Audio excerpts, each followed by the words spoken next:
Fala, meu caro amigo.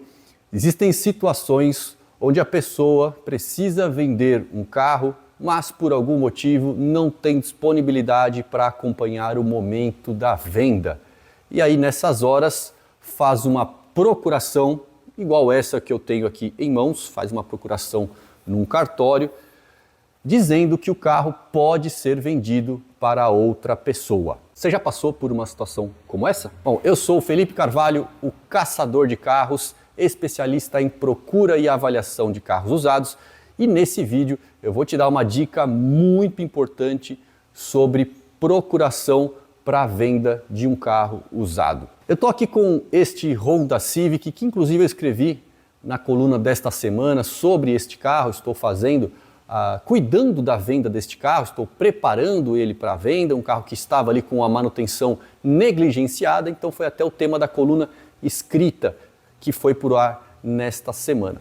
Então, a proprietária deste carro, ela precisou ir para fora, foi morar em outro país e precisava vender o carro. Quem que ia cuidar da venda para ela? Ela não tinha ninguém ali próximo e eu cheguei ali como uma indicação de um amigo que nós temos em comum e ela confiou em mim. Então está aqui a procuração que ela deixou no meu nome para eu poder vender o carro para ela. Ela está certa? Bom, eu sou suspeito para falar de mim, mas vocês vão entender ao longo deste vídeo que ela correu sim um certo risco de deixar essa procuração comigo, uma pessoa que até então ela não conhecia.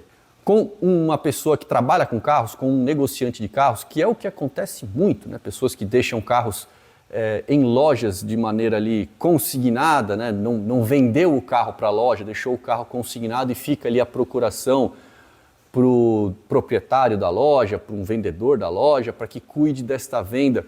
Esse cenário não é o ideal. Vai ter vendedor de carro aí que vai reclamar disso, mas olha, esse cenário não é o ideal e eu vou dar aqui um exemplo que você vai entender o porquê que você tem que evitar fazer esse tipo de coisa. O exemplo que eu vou dar é de uma outra pessoa, uma conhecida minha, que chegou até mim dizendo que tinha feito isso, deixou o carro em consignação com um colega, alguém que conhecia já há um bom tempo, que trabalhava com carros. Então deixou o carro e também deixou a procuração no nome dessa pessoa para que essa pessoa cuidasse da venda na hora que vendesse o carro, ele que ia no cartório assinar, reconhecer firma, preencher ali o documento. Essa pessoa, assim como eu tenho aqui a procuração desse carro, aquela pessoa tinha a procuração do carro dessa minha conhecida. Que por coincidência também foi para fora, também o motivo foi o mesmo, ela também foi morar em outro país, então não tinha quem cuidasse, confiou neste colega negociante de carros usados. Pois bem, quando ela me chamou, já tinha alguns meses, já tinha quase um ano que ela tinha deixado o carro ali em consignação. A preocupação dela era que o carro ainda não tinha sido vendido.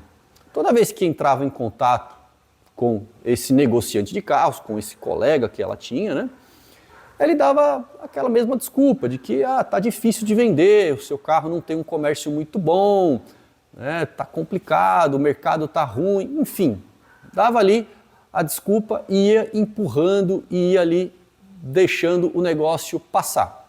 Bom, era um carro de mais ou menos uns 100 mil reais, né? Um valor considerável, então ela estava precisando da grana, né? Quem não precisa de 100 mil reais, né? Então chegou um momento que ela achou estranho, ela falou, puxa vida, por que está demorando tanto? Então, ela entrou em contato comigo para ver se eu poderia cuidar da venda. Falou, está demorando lá com ele, você não pode me ajudar nessa? A primeira coisa que eu fiz foi, me passa aí a placa do carro, deixa eu ver como é que está a situação do carro. E de cara, eu vi que o IPVA estava pago, né? Ela tinha deixado o carro no ano anterior, na metade do ano anterior, né? Aí nós já estávamos ali no ano seguinte, eu olhei ali, o IPVA daquele ano estava pago, né? Comentei com ela, ela falou, não, mas eu não paguei. Ué, tá pago.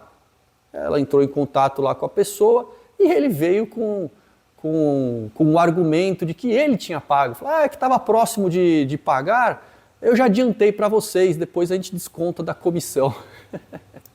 Bom, meus amigos, nós estamos falando aí de um carro de 100 mil, então o IPVA mais ou menos aí uns 4 mil reais, né? 4%, então uns 4 mil reais. Quer dizer que o vendedor tirou do próprio bolso cerca de 4 mil reais para antecipar ali o IPVA. Aí eu comecei a achar muito estranha essa conversa, fui mais a fundo, pedi para o meu despachante tentar descobrir em nome de quem que estava o carro, e aí consegui saber que o carro já estava no nome de outra pessoa, que inclusive comprou o carro apenas um mês depois dela ter deixado esse carro em consignação, o carro, a procuração, tinha comprado o carro um mês depois, então já estava um bom tempo ali na mão de um novo proprietário. Esse sim pagou o IPVA, ele é o atual proprietário, foi lá, pagou o IPVA, não tem nada a ver com a história, simplesmente comprou o carro de alguém que estava vendendo, que tinha procuração, né?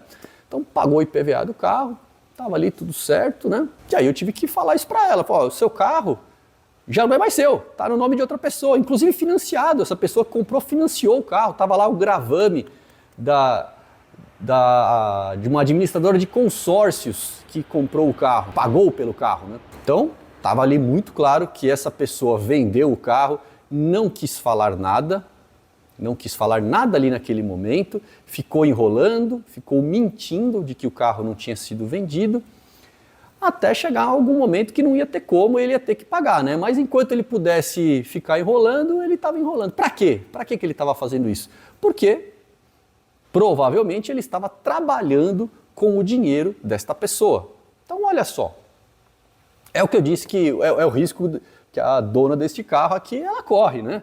Claro que eu não vou fazer isso, mas é só para vocês entenderem. Então, tá aqui, o carro não é meu, mas eu tenho a procuração. Quando alguém for comprar esse carro, essa pessoa vai lá, vai pagar, eu que vou no cartório. Se eu não avisar a dona do carro, eu posso ficar com o dinheiro no meu bolso, trabalhando com esse dinheiro. Aparece um outro carrinho para comprar, que é o que acontece. E as pessoas, os vendedores de carro se enrolam muito por conta disso. Aparece um carrinho para comprar, né, com um valor próximo aqui que entrou, né, para esse vendedor. Ele enxerga ali um potencial de fazer uma grana rápido, né? Entrou um carro baratinho, opa, eu vou vender esse carro em uma semana. Ao invés de eu comunicar a proprietária do carro, espera uma semaninha, né? Porque, pô, eu vou fazer dinheiro aqui, né? Aí na semana que vem eu pago, né? Eu dou o dinheiro para ela, né? Só que nessa você fica se enrolando, porque na semana que vem ou o carro não vende, ou então vende e aparece uma outra oportunidade. E quando você vê, você está ali completamente enrolado. E isso eu estou dando um exemplo de que ele começou a fazer isso com o carro dessa pessoa. E se ele, na verdade, ele já faz isso há muito tempo, então ele está com rolos lá de trás.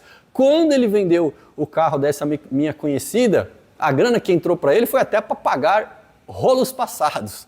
E aí ele vai ter que girar a grana de um outro jeito para um dia conseguir juntar esse montante de 100 mil e pagar a dona daquele carro. Enquanto ele não consegue, ele vai enrolando, vai dando a desculpa. Tá difícil de vender. Tá certo isso, meus caros amigos? Tá certo? Óbvio que não, né? A pessoa está trabalhando com o dinheiro do real proprietário do carro, né? Agora antigo proprietário do carro, está ali trabalhando com o dinheiro. E quando for pagar essa pessoa, ainda vai vir com essa história de que eu paguei o IPVA, vamos descontar aqui o valor do IPVA. Corre o risco do valor de mercado do carro ser outro. Então, quando você deixou... Isso aconteceu, nesse caso aí que eu falei, aconteceu. Perdeu ali um bom valor o carro, né? No momento que ela deixou o carro em consignação, o carro tinha um valor.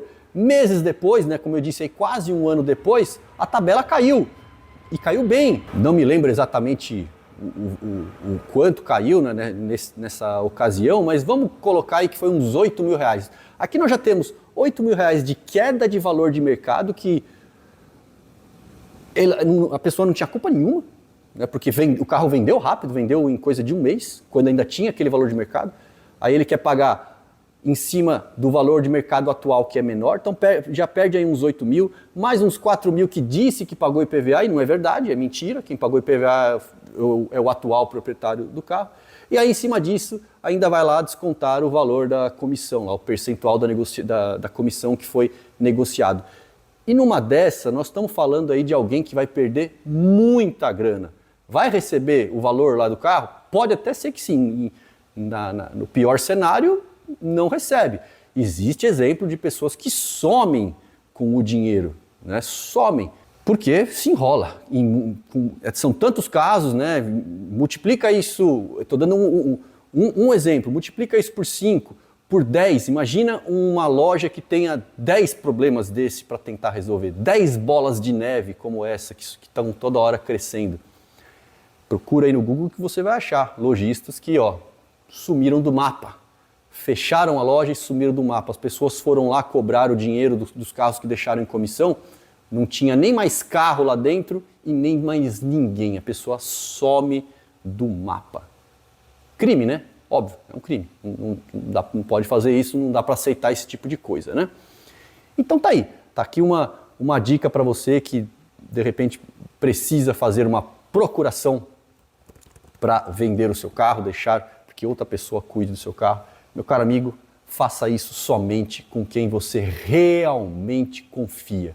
Aquela pessoa que jamais vai passar a perna em você. Evita fazer isso com um negociante de carros, para você não correr o risco que eu citei aqui neste exemplo. É isso, meu caro amigo, espero que tenha gostado do conteúdo. Grande abraço e até a próxima. Qual?